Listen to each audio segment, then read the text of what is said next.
अरे गोरखपुर के हो गोरखपुर के, गोरखपुर के हो गोरखपुर के, निक लागे टिकुलिया गोरखपुर के, निक लागे टिकुलिया गोरखपुर के। अरे की भैनी नौकरनिया लगते कटनिया, तोहरा साथे हमरो पड़ेला खटनिया, कि तब पीस खातिर हमके डांटेला पिया, सतुआ साथे चटनी रोजे चाटेला पिया। चली जा रही है भैया उम्र धीरे धीरे, चली जा रही है बाबू उम्र धीरे धीरे। नमस्कार, सत श्री अकाल, सलाम। मैं हूं अमरीश श्रीवास्तव और आप देख रहे हैं नेटवर्क 24। स्वागत है आप सभी का हमारे खास कार्यक्रम शख्सियत में।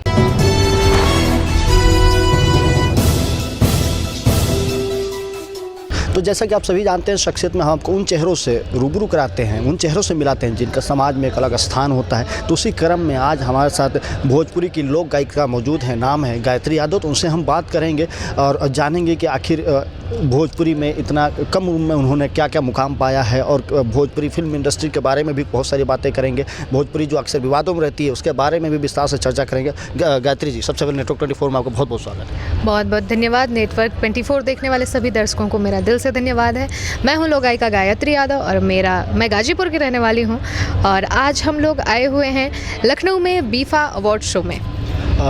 जैसे कि आप यूपी की रहने वाली हैं और बिहार में जाकर गाना गाती हैं, एक और गायिका हैं जो हैं बिहार से और यूपी में गाना गाती हैं, उनका बहुत हिट हुआ था, बहुत वायरल हुआ था, यूपी में काबा। तो आप बताइए, यूपी में काबा। एक्चुअली ये तो थोड़ा सा राजनीतिक मुद्दा है। नहीं, राजनीति बिल्कुल नहीं है। क्यों? नहीं, देखिए, हम एक तरीके से बोला जाए ना कि यूपी में काबा, तो ये हम ऐसे भी नहीं बोल सकते कि काबा है ना। मेरा कहने का मतलब ये है कि बहुत सारी चीज़ें हैं यूपी में, ऐसा नहीं है। हाँ, आप पर्टिकुलर किसी चीज़ को बोल सकते हो कि ये चीज़ नहीं है, लेकिन ये नहीं बोल सकते कि नहीं कुछ भी नहीं है ना। तो मुझे ऐसा लगता है, नेहा सिंह राठौर की आप बात कर रहे हैं, जो कि मेरी बहुत अच्छी दोस्त है, और हम लोगों की काफ़ी बातें होती हैं, और बाकी प्रोफेशन तो अपना अपना अलग अलग जगह पे है। अक्सर भोजपुरी इंडस्ट्री की जैसे ही नाम आती है, सबसे पहले एक जो दिमाग में क्लिक करता है वो सबसे बड़ी बात होती है अश्लीलता। क्योंकि अक्सर गानों में दोहरे अर्थ के गाने होते हैं, डबल मीनिंग सॉन्ग्स होते हैं। तो उसके बारे में क्या कहना चाहेंगे? एक्चुअली मैं उनके लिए जो ऐसा बोलते हैं कि भोजपुरी के नाम पे सिर्फ अश्लीलता है, तो मुझे ऐसा लगता है कि ऐसा नहीं है। उसका एक एग्जांपल मैं खुद हूँ, क्योंकि मैं अश्लील गाने नहीं गाती हूँ, और ऐसा नहीं है कि भोजपुरी इंडस्ट्री में या भोजपुरी के जो भी लोग हैं उसमें से कि कोई नहीं जानता होगा मुझे। सबका आशीर्वाद प्यार बहुत मिलता है, बहुत सारे लोग हैं जो कि जानते हैं मुझे। सलील गा करके अगर हम यहाँ तक आ सकते हैं तो मुझे नहीं लगता कि अश्लील गाने की ज़रूरत है। कुछ लोगों का ये मानना है, कुछ सिंगर्स हैं, कुछ एक्टर हैं, उनका कहना यह है कि जब तक अश्लील गाने, डबल मीनिंग गाने नहीं गाएंगे वो हिट नहीं होंगे। और कुछ हद तक ये देखा भी जाता है, क्योंकि जब अश्लील गाने आते हैं तो चंद घंटों में मिलियंस क्रॉस कर जाते हैं। चूँकि आप सलील गाती हैं, तो क्या कुछ लगता है, कुछ कठिनाई या कुछ आसानी क्या लगता है? नहीं, वो तो सही बात है कि जैसे कि अश्लील और सलील की बात होती है, तो मुझे ऐसा लगता है ना सर कि जैसे हम जितना अश्लील बोलते हैं, अगर उतना हम सलील बोले तो शायद कुछ समाज को हम सुधार सकते हैं, है ना। जैसे हम कहीं भी जाते हैं तो हमसे यही क्वेश्चन होता है कि आप अश्लील नहीं गाती हैं। आप ये भी तो पूछ सकते थे ना कि आप सलील गाती हैं ना। तो मुझे लगता है कि उस क्वेश्चन का आंसर, हाँ, एक माइंड सेट हो गया है लोगों का, नहीं अश्लील है। लेकिन आप ये देखिए कि मुझे जहाँ तक लगता है कि जो भी रास्ता, जितना स्पीड में आप आगे बढ़ेंगे ना, उतना ही स्पीड में आप रिवर्स भी करेंगे। जैसे एक मालिनी अवस्थी जी हैं, वो हमेशा मुझे लगता है सलीली गाती हैं और आज बहुत बड़ी हैं। उसके अलावा बहुत सारे सिंगर्स हैं। मुझे नहीं लगता कि भोजपुरी में शारदा सिन्हा जी को अगर छोड़ दिया जाए या कल्पना जी को छोड़ दिया जाए तो उस टक्कर में अभी भी कोई है। हम उनको उस टक्कर में मानते हैं। उन्होंने हिंदी में भी उठा करके बहुत सारे गाने गाए हुए हैं, तो क्यों सलील गा करके वो आज इस मुकाम पे हैं। तो हम कैसे कह सकते हैं कि नहीं, अश्लील गा करके हम आगे बढ़ सकते हैं। भरत शर्मा व्यास जी हैं, शारदा सिन्हा जी हैं, गोपाल राय जी हैं, और विष्णु ओझा जी हैं। हमारे सब लीजेंड हैं एक से एक, जो कि सलील गा करके और अपना एक मुकाम बनाए हैं और आज भी काम कर रहे हैं। कोई एक ऐसा गाना जो आपने गाया हो और बहुत आपको बहुत पसंद हो, क्योंकि आपके तो लगभग सारे गाने हिट हैं, तो कोई ऐसा गाना जो आपको बहुत दिल से पसंद आया हो, वो जरा एक बार गुनगुना दीजिए। बिल्कुल बिल्कुल। मुझे एक्चुअली में भजन बहुत पसंद है, और एक मेरा गाना नहीं था बल्कि किसी और का है वो। मैंने ऐसे ही एक्चुअली मैं फेसबुक पे जो है बिना म्यूजिक के गाने अपलोड करती हूँ, और वो लोगों को काफ़ी पसंद आते हैं।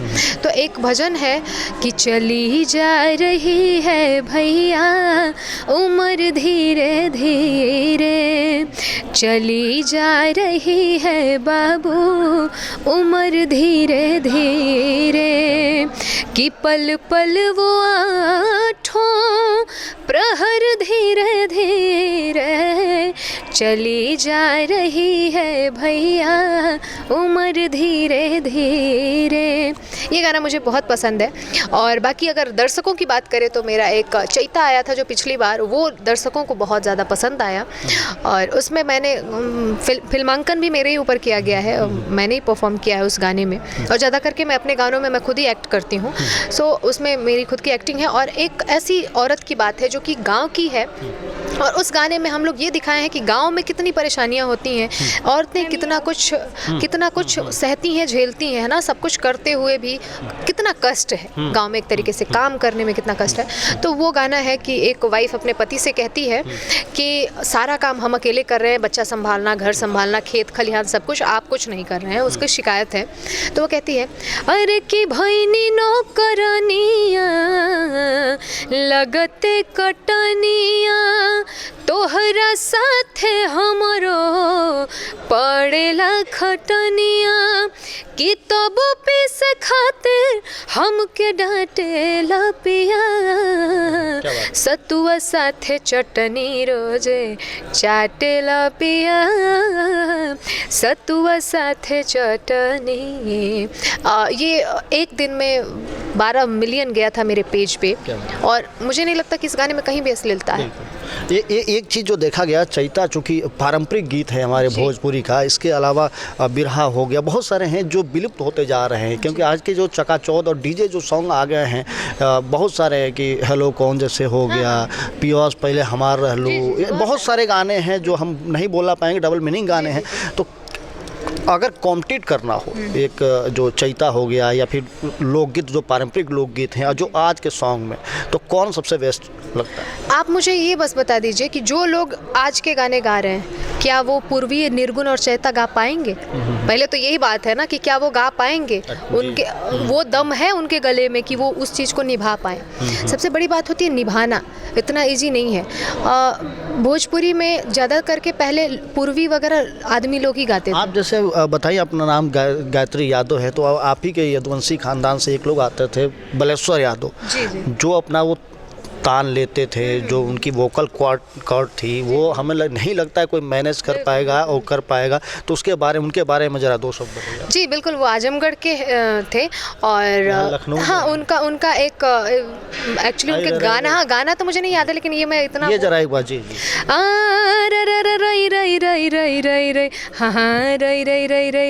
तो उनका एक गाना था, निक लागे टिकुलिया गोरखपुर के, कुछ याद है जी?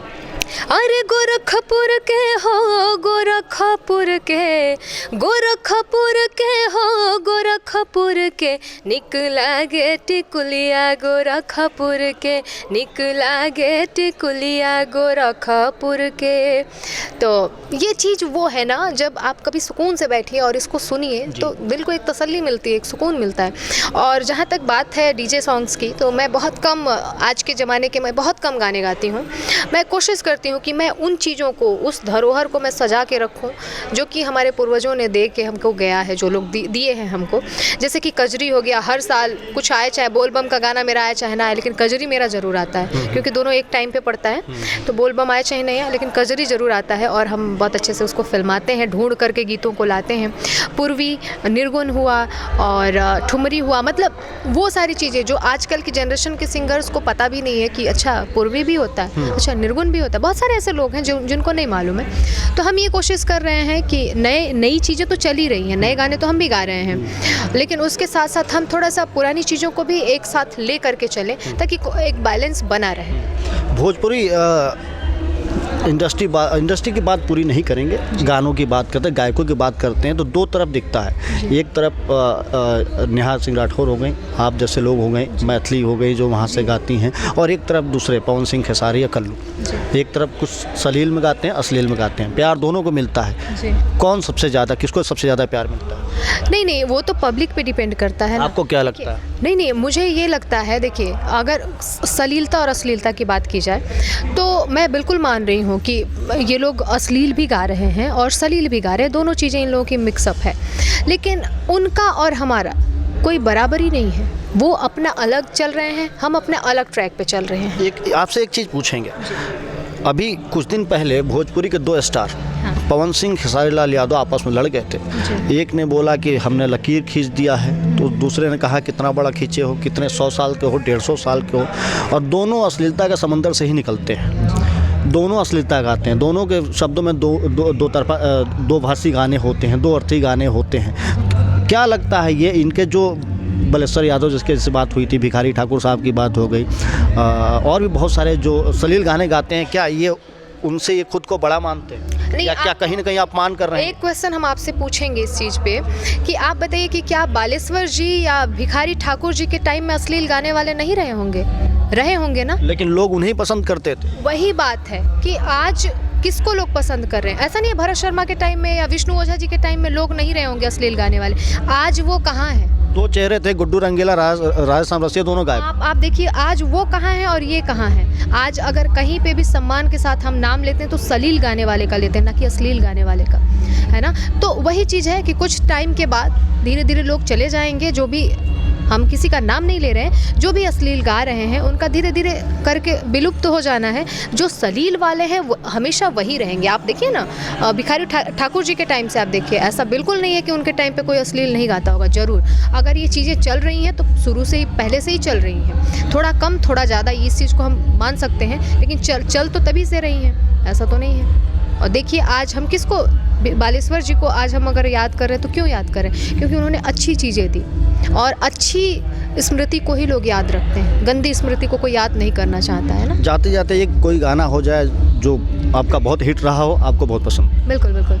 कि लगता मुहाबत जान लेके छोड़ी, लगता मुहाबत जान लेके छोड़ी, आपन बना के हो, आपन बना के हो, दिल गई तोड़ी, लगता मुहाबत जान लेके छोड़ी।